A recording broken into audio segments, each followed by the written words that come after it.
Milí diváci, vítam vás v ďalšom vydaní našej relácie. Rozčuľujú vás dopravné zápchy v meste, alebo sa chystáte na Južnú Moravu, do Maďarska či Rakúska a chceli by ste poznať najjednoduchšiu cestu? Sledujte nás a dozviete sa užitočné informácie.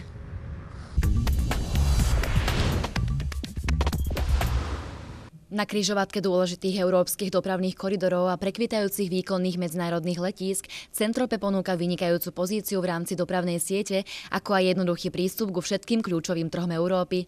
Stredoeurópsky región sa označuje ako priesečník cestnej, železničnej a vodnej dopravy paneurópskych dopravných koridorov. Dopravná infraštruktúra je vlastne tá chrbtová os, alebo to najdôležitejšie, čo tento región potrebuje, rozprávať sa a budovať spoločne dopravnú infraštruktúru. Teda cesty, železnice, MHD, lodná cesta, cyklistika.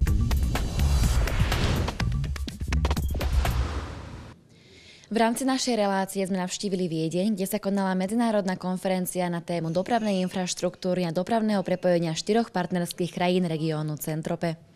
Program sympózia mal 2 časti. Prvú tvorilo definovanie priorít národných skupín a druhú diskusiu o jednotlivých témach dopravnej infraštruktúry. My sme tam doplňali posilnenie rozvoja diaľnic, rozšírenie na 6 prúh, nie len diaľnice smerom na Trnavu, ale aj D2 smerom na Malacky, samozrejme rozvoj mestského okruhu, budovanie železničného prepojenia na Viedeň. Pre mesto Trnava bude asi najzaujímavejšie, čo odznelo, rozšírenie diaľnice D1 a prepojenie rýchlostnej komunikácie smere východ-západ od Trnavy smerom na západ na Čechy, na Hodonín.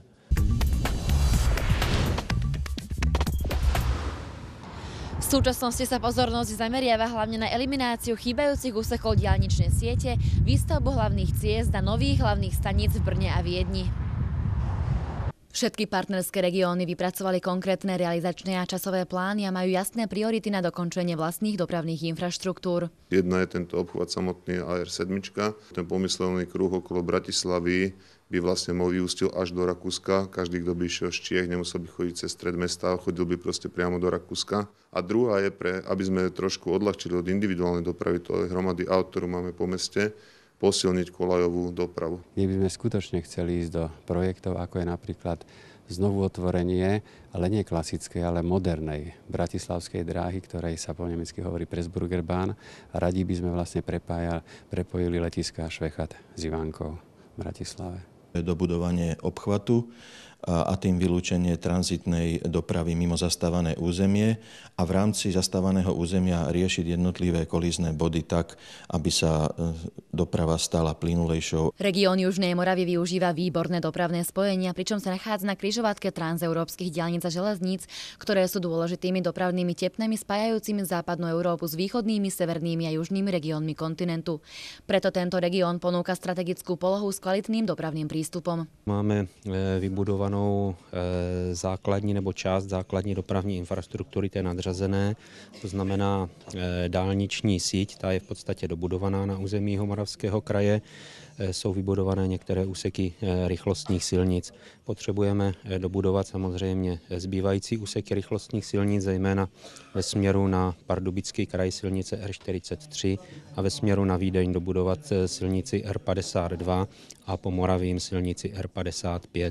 V úvahu dále přichází samozřejmě zkapacitnění silnic první třídy, zkapacitnění dálnice D1 a po případě vybudování tangent u města Brna. Dolné Rakúsko má jasne stanovené priority v dopravnej infraštruktúre a cezhraničnom prepojení s partnerskými krajinami. Máme 2 druhy projektov, cestné a železničné. Cestnými projektmi by sme chceli dokončiť spojenie medzi Viedňou a Brnom. Druhý cestný projekt bude zameraný na prepojenie Bratislavy a Machfeldu rýchlostnou cestou. V rámci železničných projektov chceme zefektívniť trasu Viedeň-Švechat, Budapešť-Bratislava.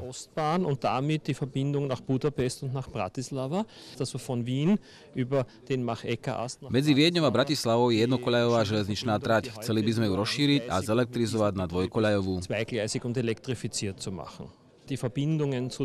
Naším cieľom je vybudovať spojenie medzi hlavnými regiónmi ako Brno a Bratislava a obchvat okolo Viedne. Dôležitou témou je aj zjednodušenie transportu zo severu na juh pozdĺž Dunaja. V súčasnosti vedú všetky cesty cez mesto a preto to chceme zjednodušiť.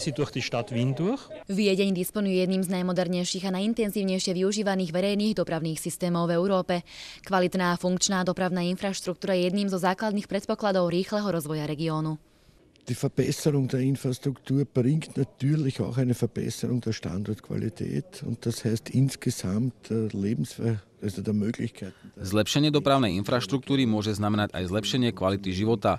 Ľudia by sa mohli jednoduchšie dostať do iných regiónov. Nesmieme zabudnúť, že ide aj o spojenie medzi ľuďmi. Und natürlich, was man nicht vergessen darf, ist, dass die Verbindung, die gute Verbindung, die Konnektivität in der Region auch für die Wirtschaft von ungeheurer Bedeutung ist. Maďarské mestá Győr, Sopron a Szombathely majú spoločne s menšími mestami regiónu z hľadiska dopravy strategickú polohu. Z európskeho hľadiska sa región nachádza na križovatke severojužného a východno-západného koridoru.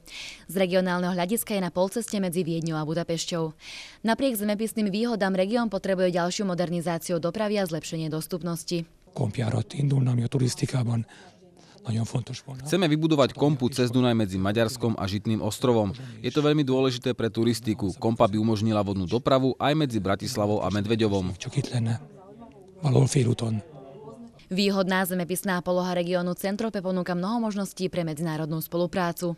Záhorie s Českou republikou a potom s rakúskymi regiónmi, dole zasa Dunajská streda, Galanta, zasa s maďarskými regiónmi, ale aj navzájom. Fungujeme už aj z mestskej hromadnej doprave do Rajky na Maďarsko a do Hainburgu s mestskými spojmi. Zaujímame sa o spoluprácu jednej veľmi nádhernej aplikácie dopravných informácií a cestovných informácií, ktorú Rakúšania vo svojom regióne ako Viedeň, Burgenland a Dolné Rakúsko už majú. My sme sa k tomuto prihlásili a taktiež by sme vlastne chceli naplniť obsahom aj nejakým pilotným projektom v Bratislave. Zatím probíhá přeshraniční spolupráce a to s partnerem z Dolního Rakouska, kde Jihomoravský kraj realizoval několik staveb, které v podstatě jedná se o obnovení dřívějších spojení regionálních silnic, to znamená silnic 2. a 3. třídy.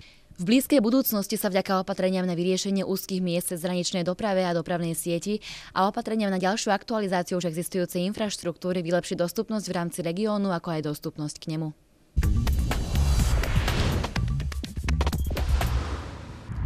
Relácia sa chýli ku koncu. Dúfam, že vás informácie o doprave a infraštruktúre zaujali.